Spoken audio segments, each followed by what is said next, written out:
اعوذ باللہ من الشیطان الرجیم بسم اللہ الرحمن الرحیم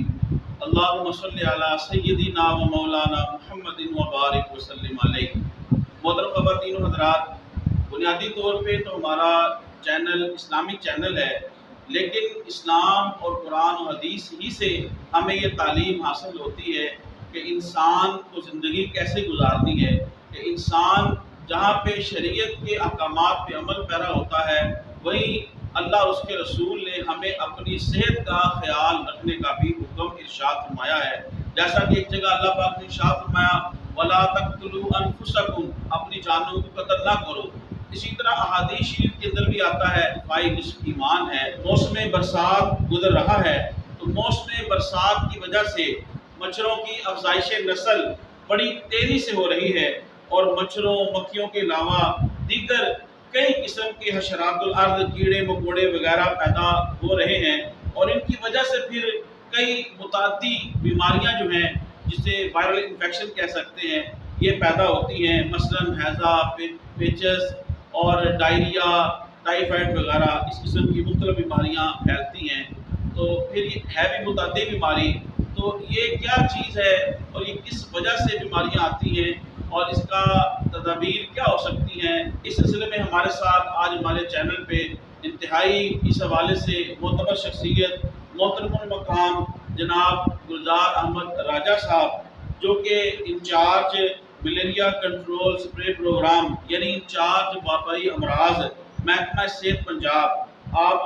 کی خدمات سر انجام دیتے رہے بحیثیت انچارج۔ اسی طریقے سے آپ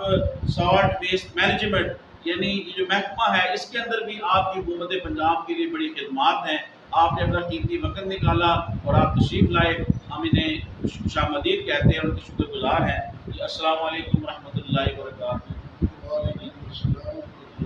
بہت شکریہ، آپ نے ٹائم نکالا۔ تو پہلا آپ سے یہ سوال ہے کہ مچھروں کی کتنی اقسام ہیں، اور ان کے کاٹنے سے کیا مختلف قسم کی بیماریاں لگتی ہیں، یا ہر قسم کا مچھر جو کاٹے تو ایک ہی قسم کی بیماری لگتی ہے، جیسا کہ ہم نے ملیریا وغیرہ سن رکھا ہے؟ لیکن ہمارے آپ ناظرین کو بتائیے۔ بسم اللہ الرحمن الرحیم۔ میں اپنی طرف سے ایسا آپ کا اور آپ کے چینل کا انتہائی ممنون ہوں کہ آپ نے اپنے قیمتی وقت سے مجھے کچھ وقت دیا۔ ہمارا موضوع ہے آج کا، وہ ہے مچھروں کی افزائش، اور اس کو مچھروں کے کاٹنے سے کون سی بیماریاں ہیں۔ ویسے تو اس ٹاپک پر اگر بولا جائے تو کئی گھنٹے بھی لگ سکتے ہیں، بہت کچھ لکھا جا سکتا ہے۔ میرے اپنے ایکسپیرینس کے مطابق، لیکن مقصد جو ہے چونکہ وقت کی قلت کے باعث، تو میں گزارش یہ کروں گا جی کہ سب سے جو چیزیں مچھر جو ہے، مچھر کی ویسے تو کئی قسمیں ہیں، سینکڑوں قسمیں ہیں۔ جب ہمیں پڑھایا جاتا تھا تو اس وقت تو 400 سے زیادہ اقسام مچھر کی بتائی جاتی تھی، لیکن جو ہمارے پاکستان میں جو پہلا اپنا جو مچھر پرورش پاتا ہے، اس میں زیادہ تر کیولیکس، انوفلیز اور ڈینگی کا جو مچھر ہے، یہ ہمارے 90 کی دہائی میں ہمارے پاکستان میں وارد ہوا ہے۔ اس سے پہلے ہمارے پاکستان میں ڈینگی کا مچھر نہیں تھا۔ اب جو کیولیکس ہے، یہ ایک اس کی جو اسپیشیز ہیں یہ بہت زیادہ ہیں، لیکن یہ اتنا خطرناک نہیں ہے۔ انوفلیز جو ہوتی ہے، انوفلیز زیادہ تر یہ جو مادہ مچھر ہے، اس کے کاٹنے سے جو ملیریا ہوتا ہے، ملیریا ہر ڈاکٹر ڈائگنوز نہیں کر سکتا جب تک ملیریا کی سلائڈ بنتی ہے، بلڈ سلائڈ بنتی ہے، اور بلڈ سلائڈ کو دیکھا جاتا ہے تو تھک بنتی ہے، تھن بنتی ہے، اس سے ڈائگنوز ہوتا ہے کہ ملیریا جو ہے وہ اگر بندے کی باڈی کے اندر اس کے وائرس پیدا ہو گئے ہیں اور وہ کس اسٹیج پر ہے، اس کے مطابق وہ ایک کیوریٹو کا مسئلہ بن جاتا ہے۔ لیکن ہمارا جو ٹاپک ہے وہ یہ ہے کہ ہم نے کنٹرول میئر جو ہیں، جہاں تک مچھروں سے بچنا ہے، وہ طریقے بتانے ہیں۔ تو اس ماشاءاللہ یہ بہت اچھا آپ نے بتایا کہ ابتدائی طور پہ ہمیں سیکھنے کو ملا کہ مچھروں کی 3 قسمیں ہیں، ایک کیولیکس اور ایک انوفلیز اور ایک ڈینگی مچھر جو آج کل زیادہ جو ہے وہ مشہور ہے۔ اچھا، دوسرا آپ سے کوشچن یہ کہ انڈے سے مچھر بننے تک کا وقت جو ہے وہ کتنا ہوتا ہے، اور اس دوران اس کی کیا مختلف حالتیں ہوتی ہیں، اس حوالے سے آپ تھوڑا سا روشنی ڈالیں۔ جی، قبلہ جو مچھر ہے، مچھر ون سے ٹائم، مچھر کی جو مادہ ہے یہ ون سے ٹائم 200 سے لے کر 260 تک ایگ لین کرتی ہے، اور مچھر جب بھی یہ مادہ انڈے دیتی ہے تو یہ پانی میں یا جھاڑیوں میں دیتی ہے۔ اس کے انڈوں کی جو ہوتا ہے وہ جس طرح یہ جال کا ہوتا ہے نا، اس طرح اکٹھے آپس میں انڈے ہوتے ہیں۔ انڈے سے جو لاروا نکلتا ہے وہ ود ان 24 آور، اس کے بعد لاروے سے پیپا بنتا ہے، پیپا بھی جو ہے وہ 24 آور لیتا ہے، اور اس کے بعد پیپے سے اڈلٹ بن جاتا ہے۔ یعنی اس کے 3 سٹیجز ہو گئے: ایگ، لاروا، پیپا اور اڈلٹ، اور یہ اس کا 5 دن کا لائف سائیکل ہوتا ہے۔ 5 دن میں یہ پورا جو ہے مچھر تیار ہو جاتا ہے۔ جب یہ پیپے سے اڈلٹ بن کے نکلتا ہے تو پھر اس کا کام شروع ہو جاتا ہے، پھر اس نے اپنا کاٹنا شروع کر دیتے ہیں مچھر۔ اور مچھر کی جو موسٹلی جو کاٹتے ہیں وہ اس کی جو فیمیل ہے وہ زیادہ تر کاٹتی ہے۔ اچھا، یہ سوال یہ کہ مچھر زیادہ کان کی جو نرم حصہ ہوتا ہے جسے لوگ کہتے ہیں، یا چکس ہوتے ہیں بندے کے رخسار، یہاں پر ہی کیوں کاٹتا ہے زیادہ؟ اس کی وجہ یہ ہے محترم صاحب کہ چونکہ یہ جو کانوں کی لو ہوتی ہے، یہ جو ہماری کھال ہوتے ہیں، یہ جو ہماری جو وینز ہوتی ہیں، جو ایجڈ جتنے ایجڈ لوگ ہوتے ہیں ان کی وینز چونکہ ابری ہوئی ہوتی ہے، تو یہ مچھر ان جگہوں سے چونکہ وہ بلڈ ایزی شک کر سکتا ہے، وہ زیادہ تر اس کی جو پرائرٹی ہوتی ہے وہ اس لیے کانوں کی لو سے، گالوں میں، اور یہ جو ہماری وینیں ہیں ان سے بلڈ شک کرتا ہے۔ کیا میل اور فیمیل مچھر جو ہے اس کے کاٹنے میں کوئی فرق ہوتا ہے؟ کوئی اس حوالے سے کچھ ہوتا ہے؟ جی، میل کی جو لائف ہے وہ after cross bet, after take some time should be cared. تو جو اس کی مادہ ہوتی ہے، مادہ نے چونکہ ایگ لین کرنی ہوتی ہے، مادہ کی جو لائف ہے وہ میل کی نسبت زیادہ ہوتی ہے۔ مادہ ایگ لین کرتی رہتی ہے، اس نے اپنی نسل کو بڑھانا ہوتا ہے، لیکن پھر بھی جو میکسیمم لائف ہوتی ہے مچھروں کی وہ نارمل جو ہے وہ مہینہ یا 1.5 مہینہ، اس سے کم ہی ہوتی ہے، اس سے زیادہ جو ہے وہ اس کے بہت کم چانسز ہوتے ہیں۔ تو جس طرح کہ آج کل اللہ تعالیٰ محفوظ رکھے پورے پاکستان کو، فلڈ آیا ہوا ہے، سیلاب آیا ہوا ہے، تو ظاہری بات ہے اس کے اندر بھی زیادہ ملیریا وغیرہ کے مچھروں کے پیدا ہونے کے زیادہ جو ہے وہ چانسز ہیں۔ تو کیا اس جگہ فلڈ آنے سے پورے دیگر جو پاکستان کے حلقے ہیں، علاقے ہیں، وہاں پہ بھی زیادہ جو ہے وہ مچھروں کی افزائش کا خطرہ یا خدشہ ہوتا ہے؟ اس حوالے سے آپ بتائیے۔ قاری صاحب، جہاں پانی کھڑا ہوگا، پانی جہاں 3 دن تک کھڑا رہے گا، اگر آپ گھر میں بھی کوئی ایک پیالہ بھر کے کسی گلاس میں یا کسی برتن میں پانی رکھ دیں تو 3 دن کے بعد جا کر اس ایریے میں ڈینگی مچھر ہے یا کیولیکس ہے یا انوفلیز ہے تو وہ اس میں بریڈ کر دے گا۔ جب اس میں وہ ایگ بریڈ کر دے گا تو اس کا وہی سرکل ہے کہ ایگ،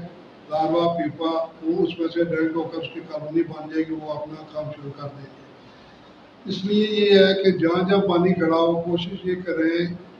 کہ وہ پانی جو ہے اس کو ود ان 3 days اس کو ڈسپوز آف کر دینا چاہیے، یا اس کو ایسا اس کے اگر کھڑا ہے تو اس کا بند ایسا کاٹ دینا چاہیے تاکہ وہ پانی جو ہے چلنا شروع ہو جائے، یا اس کا بہاؤ ایسا تیز کر دیا جائے کہ وہ اس کی جو جتنی بریڈنگ ہے، ہمیشہ مچھر کے جو ایگز ہوتے ہیں جتنی اس کی بریڈنگ ہوتی ہے وہ اس کے کناروں پر ہوتی ہے۔ کناروں پر اس لیے ہوتی ہے کہ مچھر کی جو اس کا لاروا ہوتا ہے، اس کی لاروے کی جو بریتھنگ ٹیوب ہوتی ہے جس سے وہ سانس لیتا ہے، وہ ہمیشہ پانی سے اوپر ہوتی ہے، اس سے وہ سانس لیتا رہتا ہے۔ تو جب کناروں پر اگر وہ سینٹر میں ہو تو یا ڈوب جائے گا، یا سینٹر میں وہ اتنی دیر بھی ریسٹ نہیں کر سکتا۔ تو اس لیے اس کو یہ ہے کہ اگر آپ پانی اس میں اور ڈرین بڑھا دیں گے، پریشر بڑھا دیں گے تو وہ پانی اس میں بہاؤ میں اس کا جو فلڈ ایریا کے اندر، سیلاب زدگان ایریوں کے اندر جو لوگ ہمارے کام کر رہے ہیں، اللہ تعالیٰ انہیں اجر عطا فرمائے، تو کیا آپ اس حوالے سے انہیں کیا ایڈوائز کرنا چاہیں گے کہ وہ جہاں پہ راشن پہنچا رہے ہیں اور جہاں پہ دیگر ضرورت زندگی کی چیزیں پہنچا رہے ہیں، کیا اس حوالے سے بھی انہیں کوئی کوشش کرنی چاہیے؟ جی، ان کو بھی یہ کوشش کرنی چاہیے کہ وہ پریونٹیو میجر جتنے بھی ہیں کہ کم از کم، جی پہلی بات تو یہ ہے کہ کمپلیٹ پورا ڈریس پہنیں، اور اگر رات کو چونکہ مچھر کی جو بائٹنگ ٹائم ہوتا ہے یہ early in the morning, sunrise time اور سن سیٹ ٹائم، یہ دونوں جو ہیں یہ اس کے آئیڈیل ٹائم ہوتے ہیں مچھر کے۔ باقی سارا دن یہ مچھر کا کام ہے کہ بندے کا بلڈ لینا اور اس کے بعد ریسٹ کرنا۔ تو ان لوگوں کو اس کو جتنے جو ہمارے لوگ جا رہے ہیں فلڈ میں ان کی ہیلپ کرنے کے لیے، اور ان کی زندگیوں کے لیے بھی یہی ہے کہ ان کو پورا لباس پہننا چاہیے، ہاتھوں میں گلوز پہنیں، پاؤں میں جرابیں پہنیں یا موزے پہنیں تاکہ مچھر کسی جگہ ان کو کاٹ نہ سکے۔ اچھا، یہ تو آپ نے بالکل بتایا۔ میرے پوچھنے کا مقصد یہ تھا کہ جو ہمارے فلڈ ایریاز کے اندر لوگ کام کر رہے ہیں، لوگوں کو کھانے پینے کی چیزیں دے رہے ہیں، کیا ان لوگوں کو جو سیلاب زدہ ہیں ان لوگوں کو ایسی بھی چیزیں مہیا کرنی چاہیے، پرووائڈ کرنی چاہیے کہ جو ادھر فلڈ سے متاثر ہوئے ہیں، کیا جو سیلاب زدگان کی مدد کر رہی ہیں ٹیمیں اور جو این جی اوز کام کر رہی ہیں، ان کے لیے آپ کیا ایڈوائز کرنا چاہتے ہیں کہ وہ ساتھ راشن کے ساتھ ساتھ ان چیزوں کو بھی لے کے جائیں تاکہ ان لوگوں کو یہ فائدہ دے سکیں؟ صاحب آپ نے بہت زبردست، بالکل بہت ضروری یہ آپ نے جو ہے پوائنٹ آؤٹ کیا ہے، لیکن اس میں یہ ہے کہ یہاں جہاں تک اتنے پیسے خرچ ہو رہے ہیں، گورنمنٹ کر رہی ہے، این جی اوز کر رہی ہیں، یا جتنے بھی ادارے کر رہے ہیں، ان کو یہ چاہیے کہ اس علاقے میں جہاں جہاں پانی کھڑا ہے وہاں کے جتنے لوگ ہیں ان کے لیے کچھ نہیں تو یہ جتنی انسیکٹیسائڈ ہیں جو کمپنیوں میں اچھے انسیکٹیسائڈ مل جاتے ہیں، یا کم از کم جو سپرے آئل ملتا ہے بازار میں، وہ سپرے آئل چھوٹے ٹین لے لیں، 400 ml کا ٹین لے لیں، اور اس کے ساتھ ایک فلٹ پمپ لے لیں، تاکہ جو لوگ وہاں کیمپوں میں رہ رہے ہیں وہ رات کو جب سوئیں تو اپنے کیمپ میں اپنے سراؤنڈنگ ایریے میں وہ تھوڑا سپرے کر دیں. اس سے یہ ہوگا کہ مچھر ان کو نہیں کاٹ سکے گا، اور مزید وہ ملیریا، ٹائیفائڈ، ڈینگی اس طرح کے مچھر سے جو ہے وہ محفوظ رہیں گے. جی بہت شکریہ آپ کا. آخر میں آپ اس حوالے سے تدابیر بھی بتا دیں کہ احتیاطی تدابیر ہمیں کون سی اپنانی چاہیے کہ جس سے ہم مچھروں کے کاٹنے سے بچ سکتے ہیں؟ سب سے پہلے تو یہ ہے جی کہ مچھر جو ہے یہ ایک تو میں نے آپ کو عرض کیا کہ اس کی جو بریڈنگ ہے وہ جھاڑیوں میں ہو سکتی ہے، اس کی بریڈنگ پانی میں ہوتی ہے، یہ کوڑا کرکٹ ہمارے گھر کا ہوتا ہے، ہمیں چاہیے کہ ڈسٹ بن جو ہے وہ کورڈ والا ڈسٹ بن استعمال کریں، کیونکہ ڈائیورشن جب کوڑے میں ہو جاتی ہے تو اس میں سے کئی قسم کے حشرات کیڑے مکوڑے پیدا ہوتے ہیں. تو اس کے بعد یہ ہے کہ اپنے گھر کی صفائی کے ساتھ محلے کی صفائی، گلی کی صفائی، اور اپنے گھروں کے ارد گرد رائٹ لیفٹ دیکھیں جہاں پہ بشز ہیں، یہ جو خود رو جھاڑیاں ہیں وہاں بھی مچھر بریڈ کرتا ہے، ان کو فوری طور پر جس کے گھر کے سامنے ہیں یا قریب ہیں یا دائیں ہیں یا بائیں ان کو ختم کر دیں. اگر کسی کے گھر کے قریب پلاٹ ہے گا اس میں پانی کھڑا تو اس کو فوری طور پر یا تو اس پلاٹ کی فلنگ کر دیں، اس میں مٹی ڈلوا دیں، ملبہ ڈلوا دیں، اس طرح تاکہ پانی ختم ہو جائے اس میں سے، تاکہ مچھر کی بریڈنگ جو ہے وہ نہ ہو سکے. اس کے بعد مچھر کو اگر پانی کھڑا بھی ہے تو وہاں بازار سے یا کمپنی کے پاس لارویسائڈل ایک ملتی ہے، لارویسائڈل دوائی جو ہوتی ہے وہ پانی میں ڈال دیں تو وہ ایک لیئر بنا دیتا ہے اوپر پانی کی. وہ لیئر جب بن جاتی ہے تو لاروے کا جو ہے وہ ناک ڈاؤن کر دیتی ہے، لاروے کو جب سانس نہیں ملتا تو وہ شوٹ بھی کل. تو اس کے بعد یہ ہے کہ سپرے ہے. میں عوام سے یہ اپیل کرتا ہوں کہ جہاں آپ اتنے لاکھوں ہزاروں روپے خرچ کرتے ہیں گھر میں، ایک چھوٹا فلٹ پمپ لے لیں اور ایک چھوٹا سا سپرے آئل لے لیں، اور روزانہ نہیں ہفتے میں ایک دفعہ، کیونکہ جو آئل ہوتا ہے یہ اتنی جلدی آکسیڈائز نہیں ہوتا. اگر آپ کہیں پانی کا سپرے کریں گے تو وہ آکسیڈائز ہو جائے گا ٹمپریچر کے ساتھ یا گرمی کے ساتھ یا دھوپ کے ساتھ، لیکن جو آئل ہوتا ہے وہ ایک ہفتے تک اس کی اسمیل بھی دیتی ہے اور ریزیڈل افیکٹ اس کا زیادہ ہوتا ہے. لیکن وہ زیادہ نہ کریں، اپنے گھر کے اندر دروازوں کے پیچھے اور جہاں کوئی اسٹور ہے وہاں، اور وہ تھوڑا سپرے کر کے اس کے بعد کوشش یہ کریں کہ اس گھر کو 2 گھنٹے کے لیے یا 1 گھنٹے کے لیے 1.5 گھنٹے کے لیے بند کر دیں. اور اس سے یہ ہوگا کہ آپ کے گھر کے اندر جتنے بھی حشرات ہوں گے، جتنے بھی کیڑے مکوڑے ہوں گے وہ سب مر جائیں گے. اور مچھر جو ہے وہ خاص کر بہرحال کچھ لوگ جو ہے وہ پریونٹیو میجرز میں کوئی جلیبیاں استعمال کرتے ہیں، وہ کوائل استعمال کرتے ہیں. میری نظر میں کوائل جو ہے وہ اس سے یہ ہوتا ہے کہ وہ آکسیجن کو جذب کر لیتی ہے. بچوں کے لیے خاص کر کے 10 سے 15 سال کے جو بچے ہیں ان کے لیے وہ سانس کا مسئلہ پیدا کرتی ہے. تو اس طرح کے باقی اپنا ہاتھ پاؤں کور رکھیں. آئل ریپلنٹس ملتے ہیں بازار میں، وہ لے لیں. واسپل جس طرح ہے تو وہ لے کر ہاتھوں کو لگا لیں. اگر کسی کے پاس کوئی فضائل نہیں، بالکل اتنے بھی وسائل نہیں ہے کہ وہ کوئی چیز نہیں خرید سکتا، تو میری ایک اوپینین ہے کہ آپ سرسوں کا تیل لے لیں. سرسوں کا تیل لے کر اپنے ہاتھوں کو اچھی طرح مال لیں. یہ کانوں کی لو کو لگا لیں، گالوں پر لگا لیں، گلے کو لگا لیں، پاؤں کے یہ جو ٹخنوں سے نیچے جتنے پاؤں لگے ہیں ادھر لگا لیں. انشاءاللہ مچھر آپ کو کاٹے گا نہیں، آئے گا اور دور چلا جائے گا. جی بہت شکریہ،